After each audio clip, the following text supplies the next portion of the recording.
Hey everyone, this is Michael again, and welcome to my review of tonight's edition of Smackdown. And tonight's Smackdown was held from the Amalie Arena, I think that's how you pronounce the name, in Tampa, Florida. And I gotta say, tonight's Smackdown, I thought it was a decent show. I enjoyed Smackdown tonight. I thought it was much, much better than last night's shitty edition of Raw. But the SmackDown tonight, it was mostly a segment and interview-filled show with only 3 matches tonight. But it was a decent show. So, but the show opened up tonight with Renee Young interviewing Becky Lynch, about how it feels to be back, about, how, Becky feels to be back in the SmackDown Women's Championship picture. And Becky says, she hasn't been the SmackDown Women's Champion since January of 2016. And that she hasn't had a title opportunity in over a year and a half. And she says, she hasn't been able to sleep with the opportunity on her mind. And Becky says, she wasn't born to be a champion, and that she fought to be a champion. And at SummerSlam, she's going to fight, her mind, body, and soul, and beat Carmella, and walk into the Evolution pay-per-view as the SmackDown Women's Champion. And so Carmella ends up coming out, says to Becky that she won fair and square last week and earned an opportunity for SummerSlam. Carmella says that they should be building each other up, and it just comes from jealousy. Carmella goes on to say that when she was in NXT, they told her she would just be a manager, and that Becky was killing it down there in NXT, which Becky Lynch, she had really good matches, enjoyable matches down there when she was in NXT. And she goes on to say that, when Becky came to WWE, she was the first woman to be drafted to SmackDown. And that Carmella was, the last drafted to SmackDown. And, she says, the WWE Universe looks up to Becky more, while, the WWE Universe doesn't think, Carmella even deserves to be champion. And so Carmella, she starts, crying, saying how she spends her time blocking haters who say that she sucks, and that, legends, online are saying for her to go away. She ends up saying she has to put on a brave face and tell herself that she deserves to be here, just like Becky. And she ends up telling Becky she can't wait to tear the house down, and she wishes Becky good luck, in the match at SummerSlam. She offers Becky, to shake her hand, and Becky is kind of skeptical about that, and she doesn't want to answer. And so James Ellsworth's music hits, and then we see Carmella blindside Becky, and Carmella ends up super kicking her,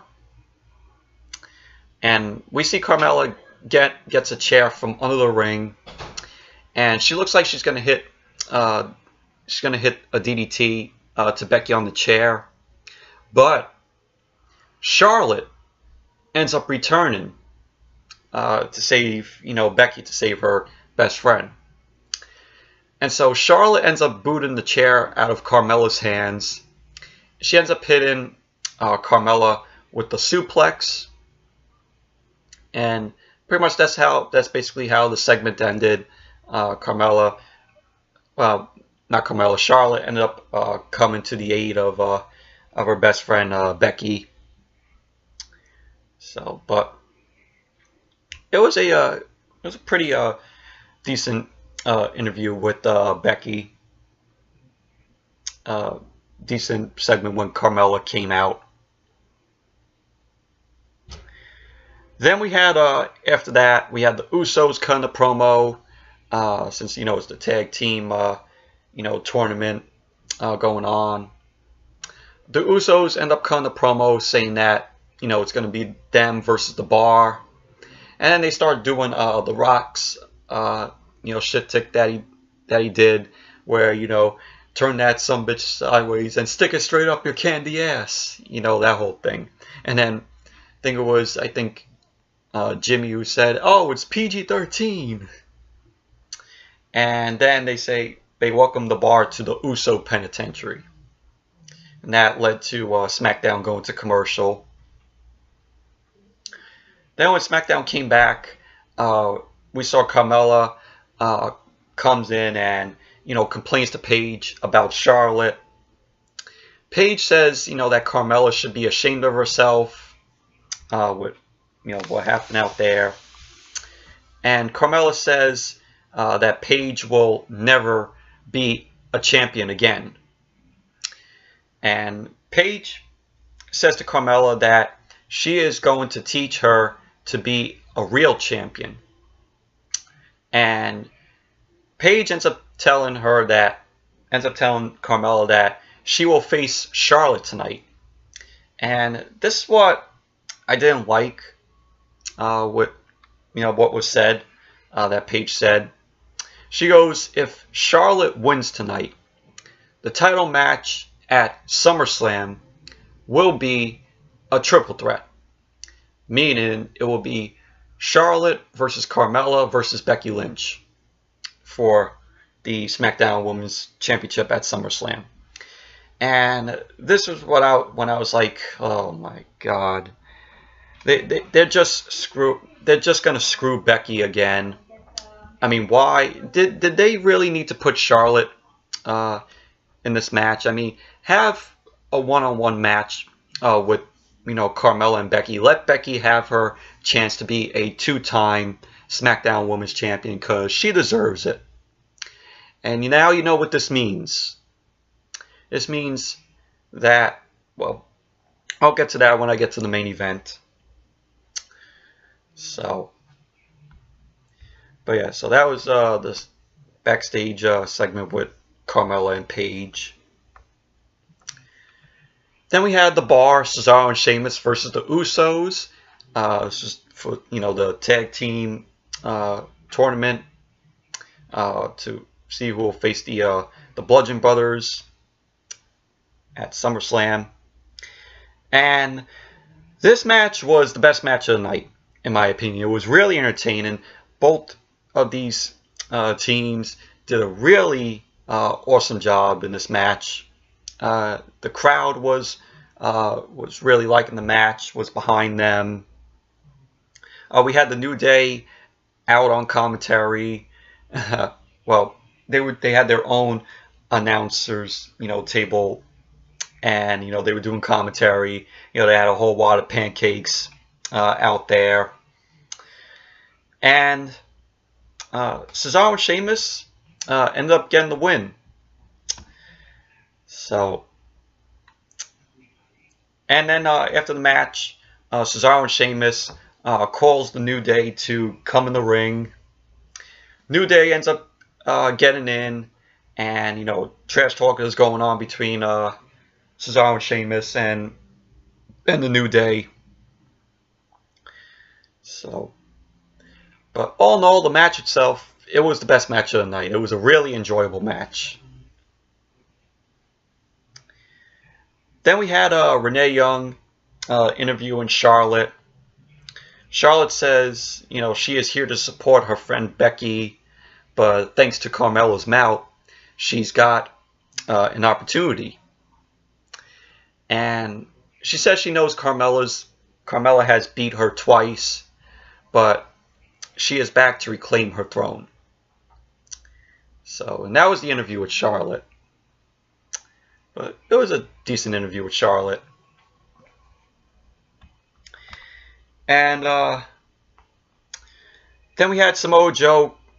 He ended up coming out for his SummerSlam message to AJ Styles,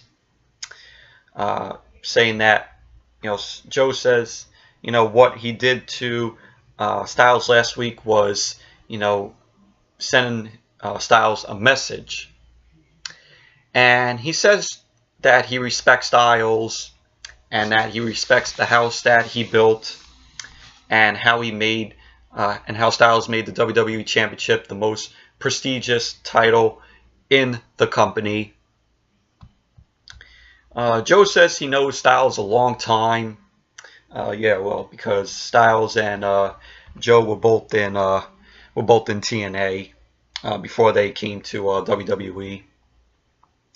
So he says he knows Styles a long time and that he's barely home to hug his daughter. He goes on to say that Styles feels more comfortable being out on the road than with his wife. And he says that Styles is a failure as a father. And he goes on to say, come SummerSlam, Styles' family will be cheering for him when he's done putting Styles to sleep. And that he will be the new WWE champion. And pretty much that was the segment with Joe. But we're really looking forward to their match at SummerSlam, Joe and Styles. And like I said this before, I'm looking forward to their match than Roman versus Brock. I gotta say, the matches for SummerSlam on the SmackDown side are way better than anything that Raw is doing for SummerSlam. SmackDown matches for SummerSlam has me, interested. But who knows how good or bad SummerSlam is going to turn out. So then we had Jeff Hardy ended up coming out. Really awesome face paint that Jeff Hardy had. Of course, continues to impress me with the whole face paint that he does. Because he does it really good. So Jeff Hardy comes out saying the United States Championship is part of his life force, his fifth eye, and it deepens his connection with the WWE Universe. And he goes on to say when he lost the title, a piece of him was severed. And what's important is him taking the title back from Shinsuke Nakamura. He says, getting the title back from Nakamura is as important as beating up Randy Orton. And so Jeff Hardy ends up calling out Randy Orton.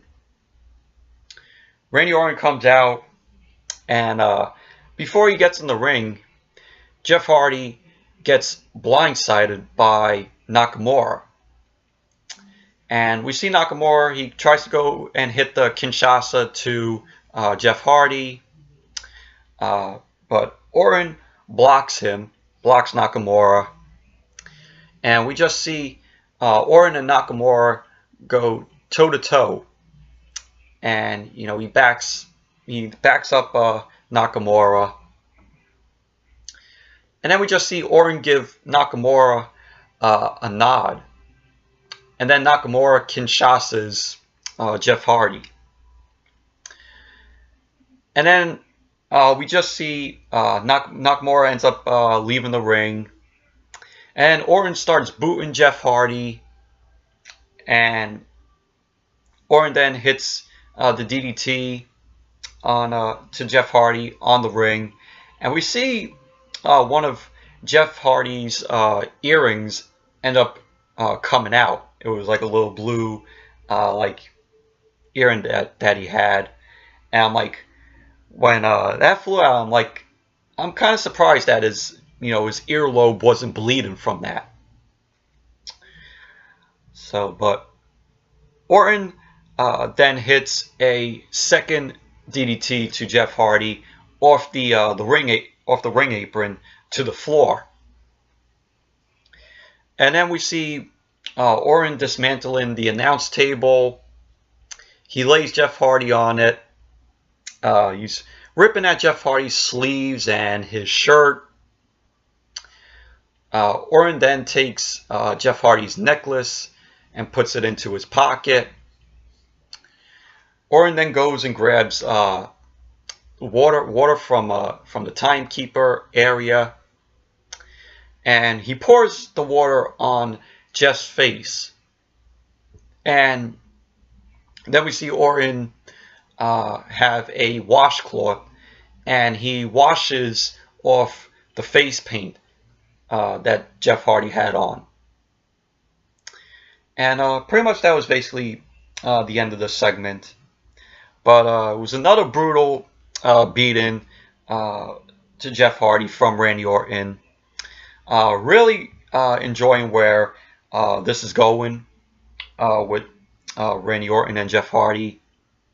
Really loving what they're doing with Randy Orton and making him this crazy sadistic heel. So, but it's not the first time we've seen Randy Orton go be this full-fledged crazy sadistic heel. So, but yeah, it was a decent crazy segment. Then after that we had Renee Young interviewing Becky Lynch. Becky says she's happy Charlotte is back and having this opportunity. And Becky says she's not too happy of a triple threat, which I'm not happy about that either. And she's been fighting. She says she's been fighting for months for this opportunity, which I agree with Becky on that. And she says she can beat anyone. She could beat anyone one-on-one, but when pressed, she says she never roots against her best friend. So I don't blame Becky. I don't blame Becky of the news that Paige said that if Charlotte wins, it'll be a triple threat. Because it should be one-on-one with Becky and Carmella at SummerSlam. Have Becky have that opportunity to be a two-time SmackDown Women's Champion. So, and then we had Zelina Vega versus Lana. This is Zelina Vega's first match on the main roster in WWE. I know she had one match against Candice LeRae in NXT. When Andrade was having his feud with Johnny Gargano. But this match, it was pretty decent. Zelina Vega was impressive in the match. You had Andrade Cien Almas out there. No Rusev when Lana came out, which I was like, why isn't Rusev out here, when Andrade is? But Andrade ended up interfering in the match, towards the end, interfering, with Lana. Aiden English ended up coming out and he rammed Andrade into the ring post, which gave Zelina a chance to roll up Lana. So Zelina ended up winning the match. So, but overall, it was a decent match. Zelina was impressive in the match. Then we had the Bludgeon Brothers ended up cutting a promo, saying if Cesaro and Sheamus want to set the bar, they will break it. And they say that they'll shatter New Day and that no one will escape the bludgeoning. So it was a little promo from the Bludgeon Brothers. Then we had Daniel Bryan come out, his music hit, and then it went to commercial. When SmackDown came back from commercial, we saw Aiden English says to Lana, if she's okay. Lana ends up telling Aiden to leave her alone. And, he's just apologizing to Lana, saying that it was an accident, that, she lost the match, and that, he was out there. Rusev comes and asks Lana if she's okay. And she says she wouldn't have lost the match if Aiden wasn't out there. Lana ends up telling Rusev that she needed him out there before leaving, in a huff herself. So that was pretty much what happened backstage with them. Then Daniel Bryan, of course, was out saying that last week, WWE announced the first ever all-women's pay-per-view Evolution. They're promoting the hell out of this pay-per-view. It's like, was it going to be every single week until the Evolution pay-per-view that they're going to be promoting this like crazy and overhyping it? Sorry about that, but I was saying, they're promoting the hell out of this Evolution pay-per-view. Like, are they going to promote this every single week until the pay-per-view? Because they're overhyping it. I know it's a big thing. I know it's the first ever women's pay-per-view. It's history making. But do they need to say, oh, Evolution every single week? No. I mean, it's good and all that it's the first ever women's pay-per-view and it's history making, but please stop overhyping it. Who knows how that pay-per-view will be. It could be a decent pay-per-view or it could be a failure for WWE. But we just have to wait and see. So he talks about that, and as he watched that announcement, he couldn't help be proud of his wife Brie, because she was in a 30-second match, which when the whole Give Divas a Chance started trending like crazy. And he says every time they take 2 steps forward, they take 2 steps back.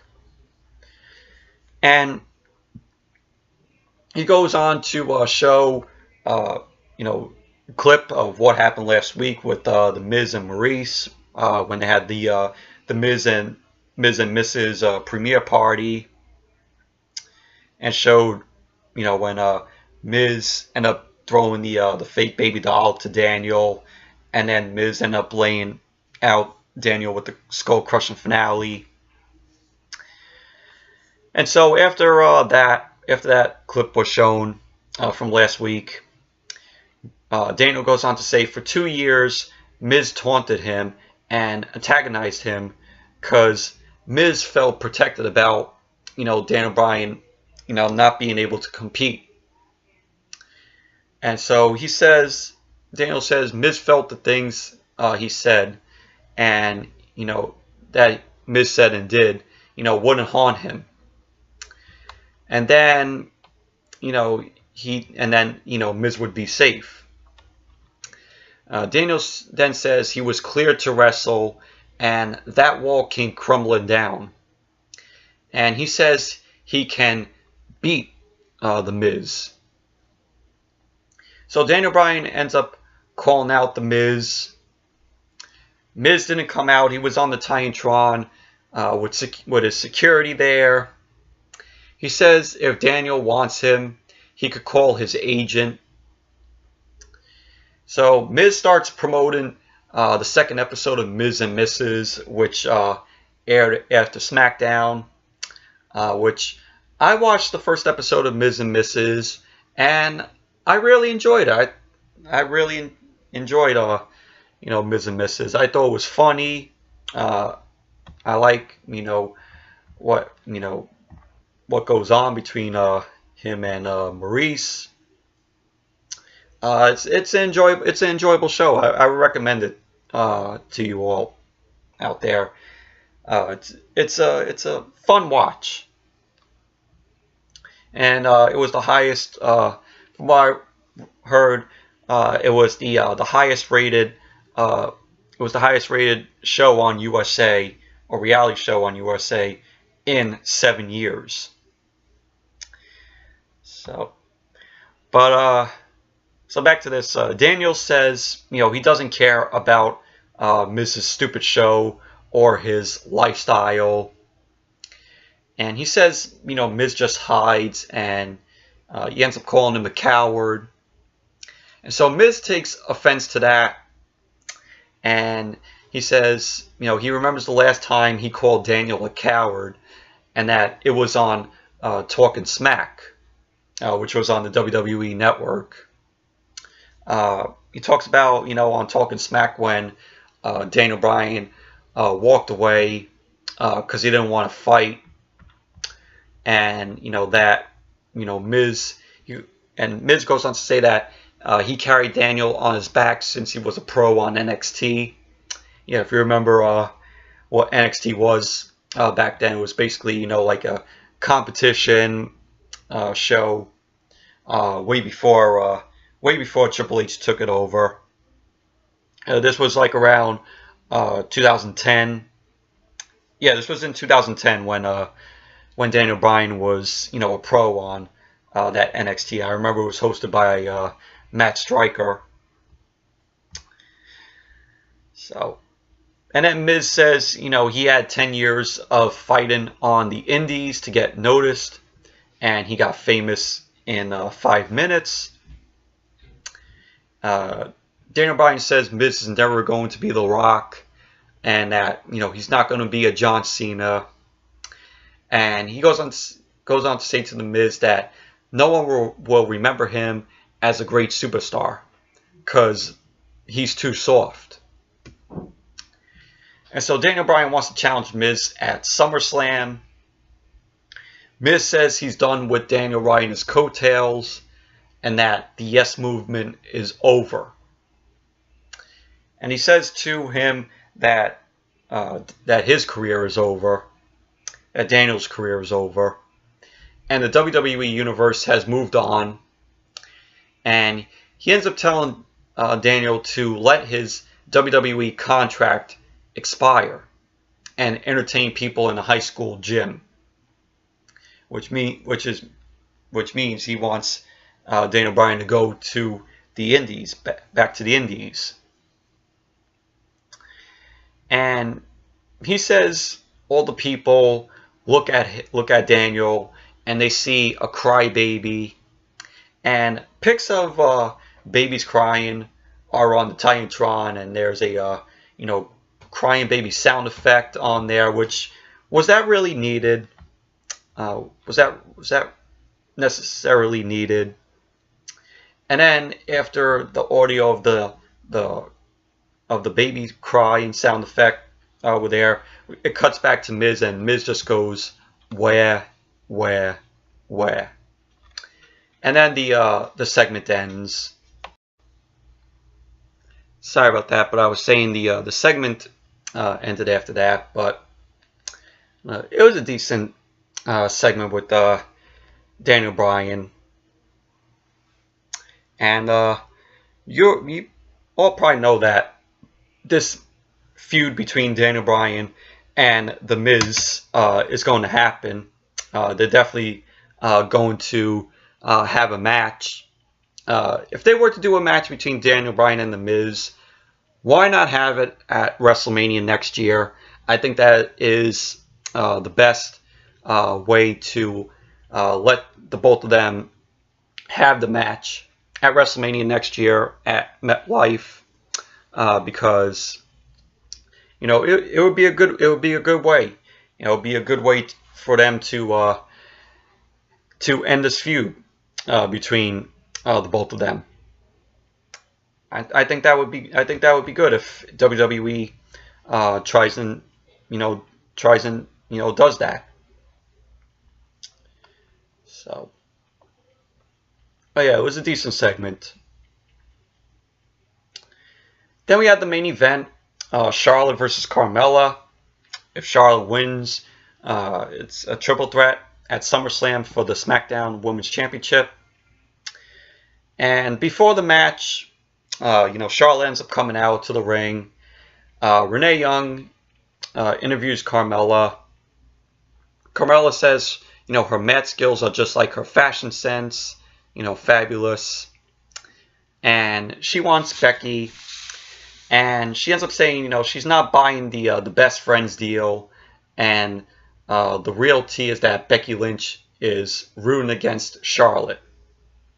And so Carmella ends up, coming out.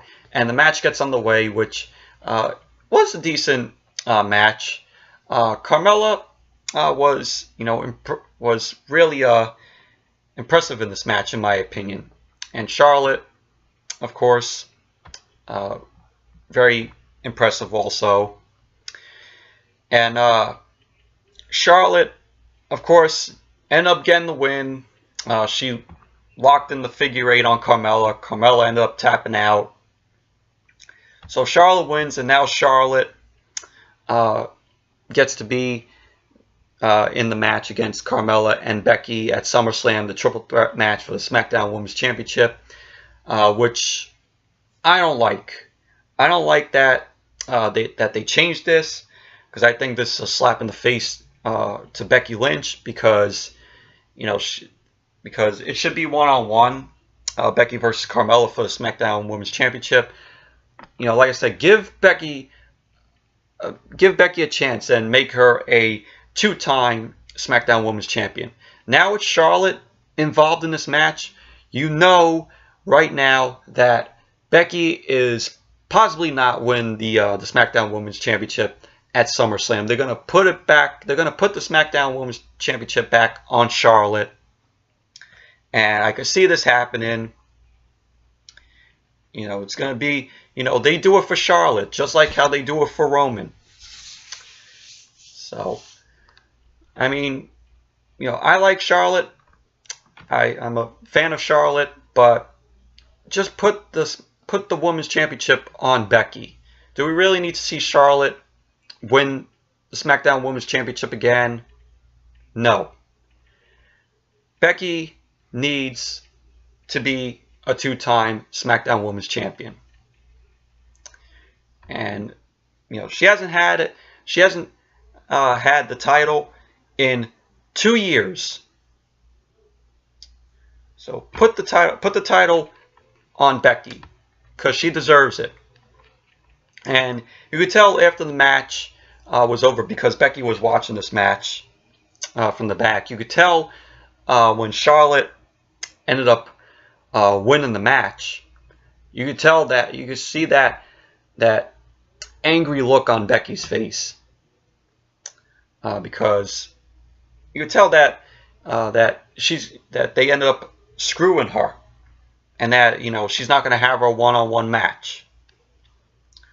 So I don't like how Charlotte was being in this, is getting to be thrown into the match between Carmella and Becky. So all I know, I'm predicting at SummerSlam they're going to put the title on Charlotte. They're going to put the SmackDown Women's Championship back on Charlotte. So, but I hope that's not the case. I really want Becky to win it at SummerSlam. So, yes, anyways, that's it for my review of tonight's edition of SmackDown. Thank you all for watching. Be sure to give this video a thumbs up, comment, subscribe, and I'll see you all back here for my Lucha Underground review, which will be coming up. This week. So, but yes, anyways, until that video, I'll see you all later.